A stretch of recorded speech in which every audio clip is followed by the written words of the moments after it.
I'm Brosh, and I'm delighted to have the opportunity to introduce myself. As a therapist, I'm deeply committed to supporting individuals on their journey to personal growth and well-being.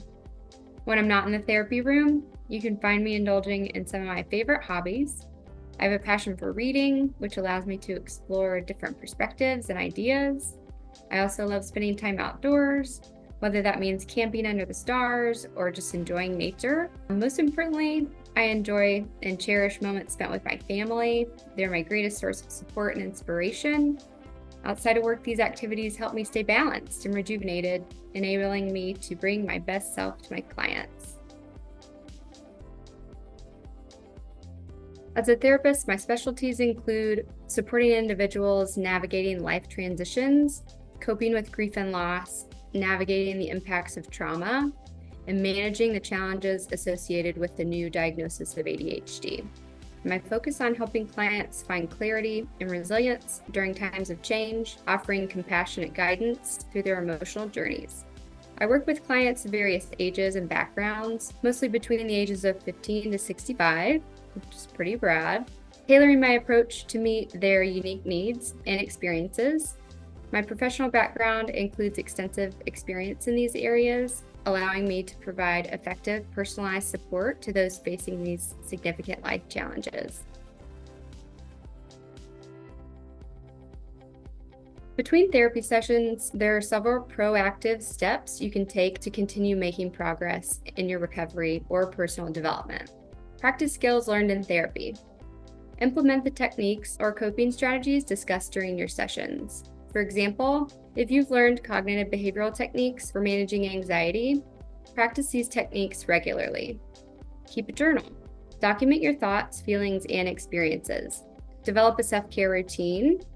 Prioritize activities that promote your well-being, such as exercise, proper nutrition, and adequate rest. Prepare for your next session. Think about what you want to discuss in your upcoming session. Write down any questions, concerns, or topics you want to explore further with your therapist. By actively engaging in these activities, you can reinforce the progress you're making in therapy.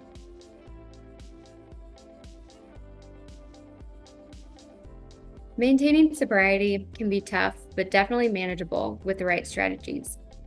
Build a strong support network. Surround yourself with people who support your sobriety.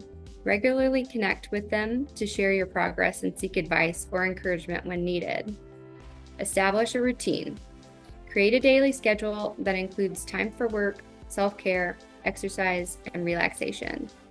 Set clear goals. Define what sobriety means for you and set both short-term and long-term goals. Avoid triggers. Stay engaged in therapy or counseling. So continue with individual or group therapy if that's part of your recovery plan. Therapy can provide ongoing support, help you address underlying issues, and develop new coping strategies.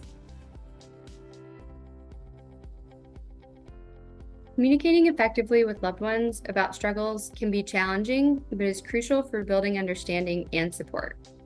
Here are some strategies to enhance communication. Choose the right time and setting. Find a calm moment. Choose a time when both of you are calm and not rushed. Be honest and clear. I like nonviolent communication methods using feelings and needs. Before you take time to have this conversation, identify why you might be feeling this way and what you need from the situation. Practice active listening. Show that you're listening by making eye contact, nodding, and providing feedback. Avoid interrupting or jumping to conclusions. Validate their response by acknowledging your loved one's feelings and perspectives, even if you don't fully agree. Be open to feedback. Be willing to hear their feedback or concerns. Effective communication involves mutual understanding and respect. Manage your stress. Taking care of your own mental and emotional health will help you process this and be able to work through those conversations. Effective communication is a two-way street that involves both expressing your own needs and being receptive to the perspectives of others. Developing healthy coping mechanisms to replace substance use is a critical step toward recovery and overall well-being. Here are some key pieces of advice for clients working on this process. Recognize triggers, helping clients identify situations, emotions, or people that trigger their substance use is my goal. Understanding these triggers can aid in developing strategies to avoid or manage them. Then create a plan. Work with your therapist to develop a personalized plan to address triggers. This might include avoiding certain places or finding ways to cope with stress without substances. I'm going to encourage you to build a support network of friends, family, or groups, either online, virtually, or in your local area, who understand your journey and can offer encouragement and accountability. Then we're going to explore healthy activities and hobbies. Now that you've got a little extra time, I'm going to encourage you to explore new hobbies or revisit old interests that can provide fulfillment and bring you joy.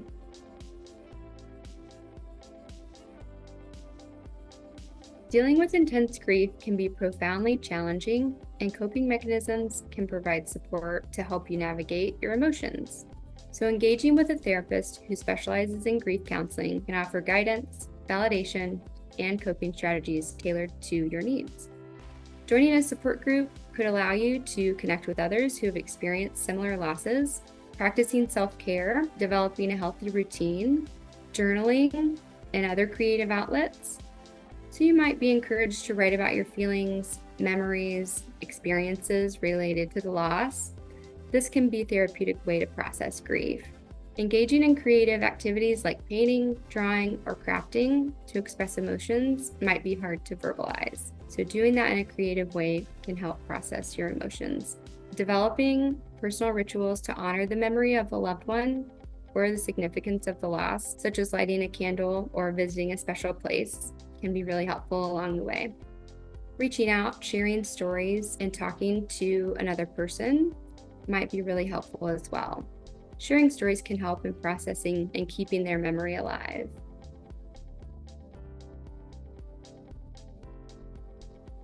Processing loss is a deeply personal journey, and different exercises or activities may resonate differently with individuals.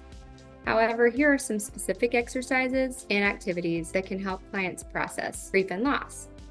Journaling, specifically gratitude journaling, writing about the things you're grateful for each day, focusing on positive memories or aspects of the person or situation you've lost.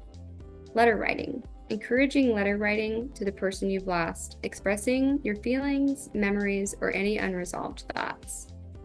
Doing some memory work with a memory box, specifically creating a memory box filled with mementos, photographs, or items that remind you of that person or experience that you've lost. You could also create a scrapbook with other quotes or personal reflections that celebrate the life and impact of what has been lost. These activities can help you express your emotions, find meaning, and move through grief in a way that feels authentic. It's often beneficial to approach grief with a combination of strategies and adjust them based on what feels most important and supportive.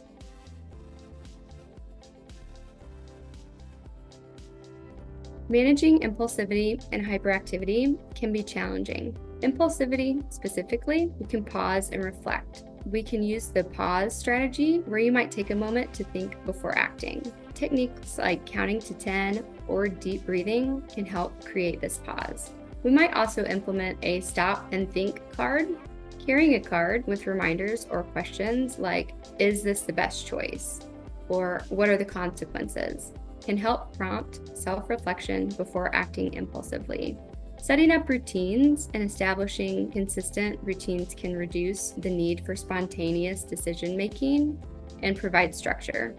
Some people are also visual learners, and using visual cues, such as placing visual reminders or prompts around your house or office or any other environment, can help keep your goals or the consequences of impulsive actions in mind. For hyperactivity specifically, you might schedule more breaks, setting a 20-minute timer. Incorporate regular short breaks during tasks to help manage restlessness and allow for physical movement, which can help improve focus when returning to tasks. Physical activity is a big one for hyperactivity, so scheduling regular exercise or physical activities can help burn off excess energy and improve concentration. A structured environment. Implementing a structured daily schedule with clear, predictable routines can help manage hyperactivity by reducing uncertainty and providing a sense of order. These techniques can be adapted to fit individual needs and preferences. Combining multiple strategies often leads to the best outcomes.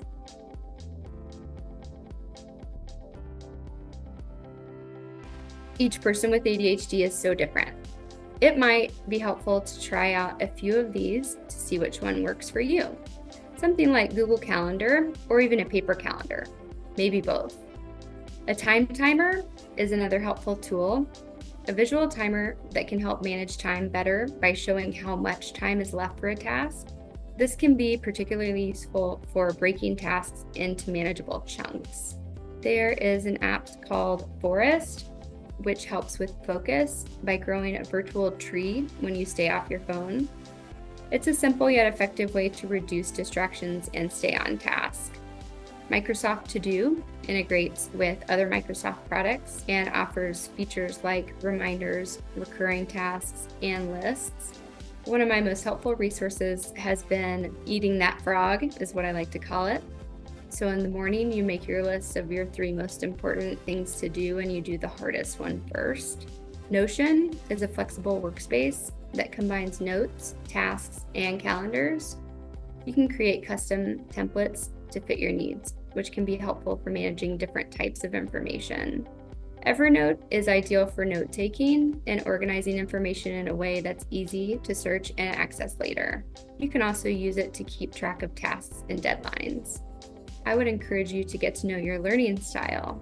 That way you can move forward in an effective way. Whether you're visual or tactile, you can work with your therapist to get to know your learning style and what's going to work best for you in managing your ADHD symptoms.